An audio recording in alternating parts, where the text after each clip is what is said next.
I would like to think that they didn't know, but certainly they could have. They were there, fathers holding children in their arms that were dead children.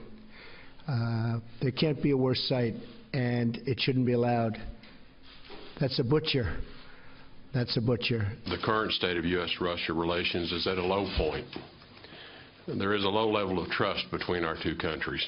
This fixation on trying to oust this or that dictator, an authoritarian or totalitarian leader, is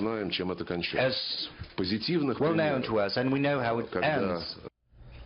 Well, Secretary of State Rex Tillerson in Moscow meeting with, as you see there, the foreign minister.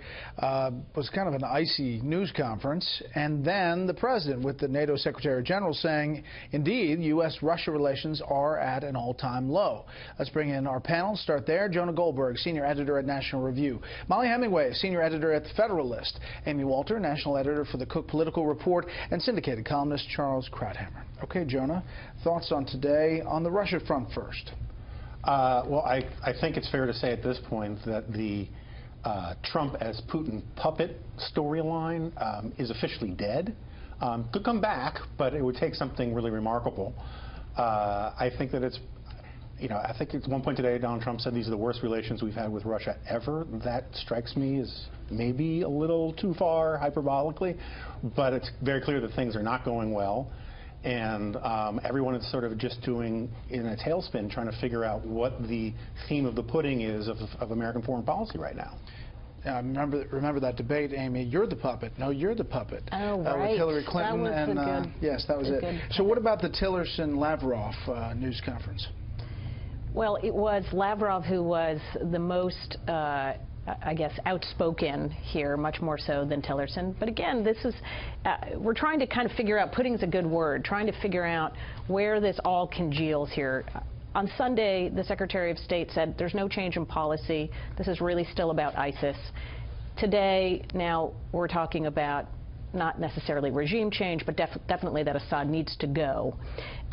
So that seems to me like we've seen just in the last couple of days, which also leads me to question where are we going to be 2 or 3 days from now. The other big news item, of course, from the president's meeting with the NATO secretary was saying, I think NATO's pretty cool now. I'm okay with NATO. So I think for those of us trying to figure out where we'll go next, this today did not give us a whole bunch of openings. Molly.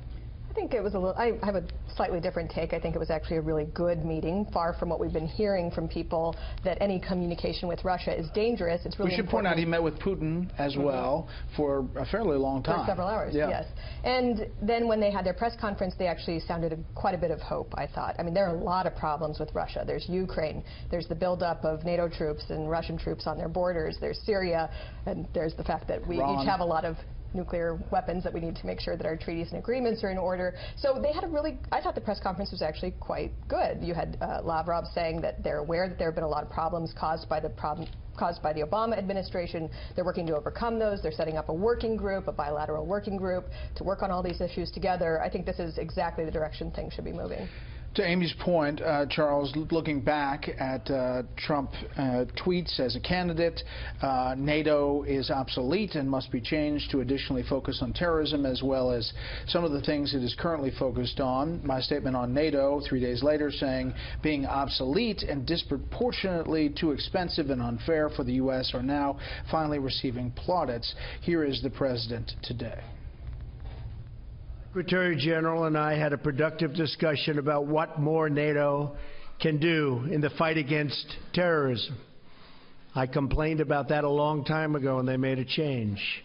And now they do fight terrorism. I said it was obsolete. It's no longer obsolete. Charles. All this is good. I mean, I love the fact that Trump is taking the credit for dramatic changes in NATO, none of which are true. They've been supporting us in Afghanistan for a decade. But nonetheless, he likes the flattery, and he changed his position. That's great. And I was very... Well, hold on. They did start moving to spend more defense spending on per country towards NATO. I mean, each one is supposed to spend 2% of their GDP on their defense, and they weren't getting there. And now the NATO Secretary General was out saying these countries are starting to get there. in part to impress Donald Trump, the president. With a whopping 3.8% increase in spending, that's trivial.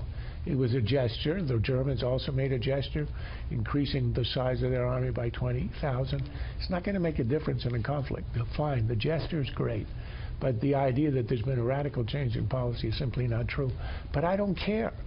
For whatever reason, Trump changed his view, or at least has changed his policy on NATO. And that encourages me, together with the fact that I, too, was encouraged by the meeting between Lavrov and our Secretary of State, Tillerson, but not because of what I thought were trivial side agreements, but precisely I was encouraged by the iciness. It was beautiful. Unlike John Kerry, who would go around like a puppy dog, pretending everything was okay and the Russians were listening and they were going to act right, and he was going to provide an off-ramp for Ukraine so they could withdraw by saving face and all this idiocy. What we had was a stone-faced Tillerson who was grave and glum and said everything that was wrong, which is exactly the kind of realism you want. The message is simple. The message is to the Russians, the 8 years of the free lunch is over. You're not going to walk all over the West.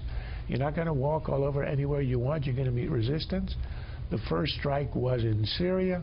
In general, we are ready to resist you.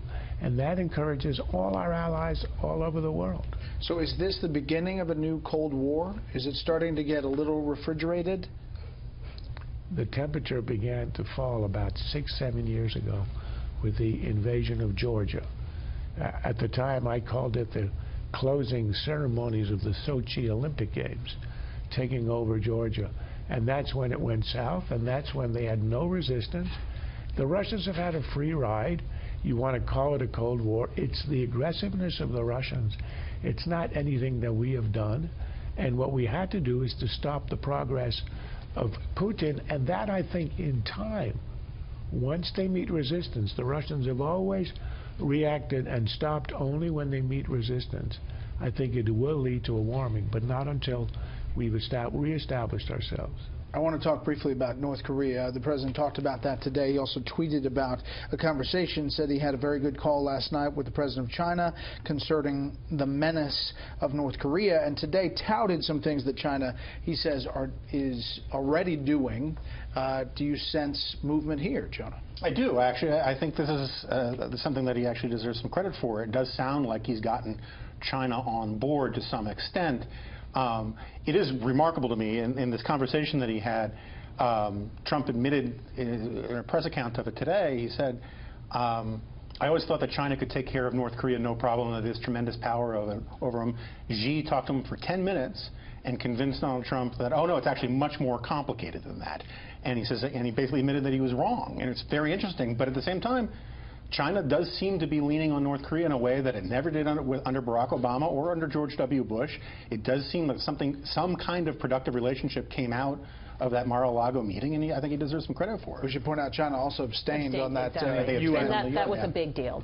I think the UN Security Council vote on essentially saying that the chemical weapons attack was bad, and they abstained on that vote. Now, didn't the president also make remarks today to the Wall Street Journal saying that he does not see China as a currency manipulator? That's no longer as high of a priority on his list. So it looks like there's negotiating here. China gives us a little bit, we give them a little bit. And that's not just a little bit, that's a big bit, because he talked a lot about that on the campaign trail. It is, and China sent back 12 ships loaded with coal back to North Korea. That's a huge hit for North Korea, which that's its biggest export. They say they're going to buy coal from the U.S.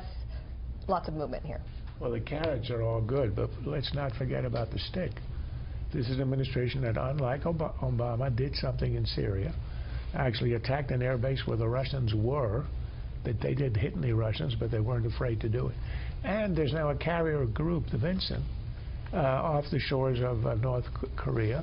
That sends a message. When you combine the two, the Chinese have to calculate that it is possible, not likely, but possible. This is a president who would actually do a preemptive attack, or at the least, and I expect within a year or so we're going to see this, that we're going to shoot down a rocket that the North Koreans have launched, and that will be another signal.